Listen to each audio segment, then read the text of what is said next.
Happy Valentine's Day! It's already pretty late on Valentine's Day here in Montana, so there's absolutely no way that this video is gonna make it up on Valentine's Day. Also, it's Saturday, and this was supposed to go up on Friday, so it doesn't really matter at this point. What does matter is that I am doing the thing. I am doing the thing. I am doing. I am also moonlighting at the airport. Anyway, this week we are talking about our least favorite and favorite fictional couples. I have a really shitty memory for this topic because I'm just not a big shipper in general. I used to be, I think, but in the last few years I have found that most of my favorite stories are at their weakest when they're concentrating on the romantic relationships. Romantic relationships are sort of cultural shorthand for like the pinnacle of relationships, and it tends to make writers a little lazy, I think, in developing those relationships. I mean, actually that probably speaks more to my personal biases than to like storytelling itself. I just find that I personally tend to gravitate more towards stories that emphasize the range of important relationships that you can have in your life, and that's just me. That's me. That's my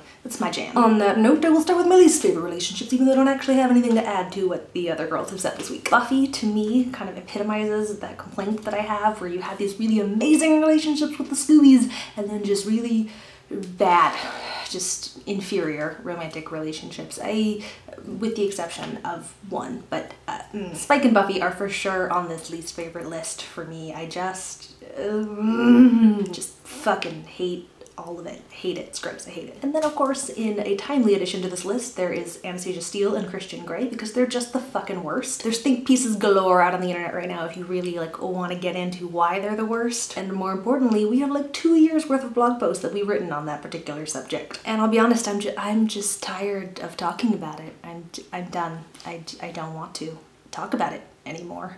Moving on to my favorite relationships. Emma is my personal favorite Jane Austen novel, and neither of the other ladies mentioned that, so Emma and Knightley are my new addition to the list. I like that their relationship is all about being honest with each other and how they sort of improve one another and how they are ultimately just better and stronger together. From a more, I guess, storytelling perspective, the other one that came to mind when I was babbling about hating the way that romantic relationships tend to affect storytelling is The Americans. Before I say anything else, I have to say that they're not like a good, healthy relationship. They're not particularly good people either. That's not, this is a storytelling thing more than a strength of the relationship thing. If you don't know, The Americans is a show that takes place in the 80s about these KGB spies who are living in the US as Americans, but like actually they're doing all this crazy spy shit. And so the first season, mild spoiler, is about this like sham marriage turning into sort of a real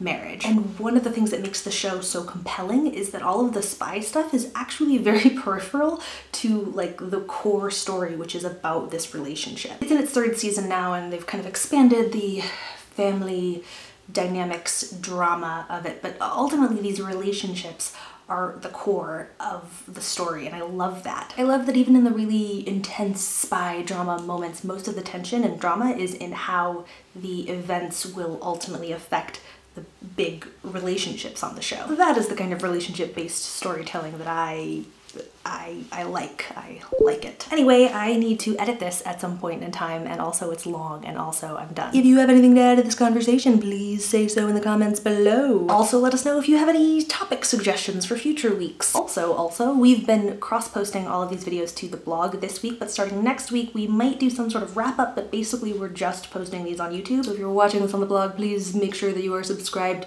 to us on YouTube or following us on Twitter or Facebook, or not here, somewhere other than the space where you're currently watching this. Okay, bye.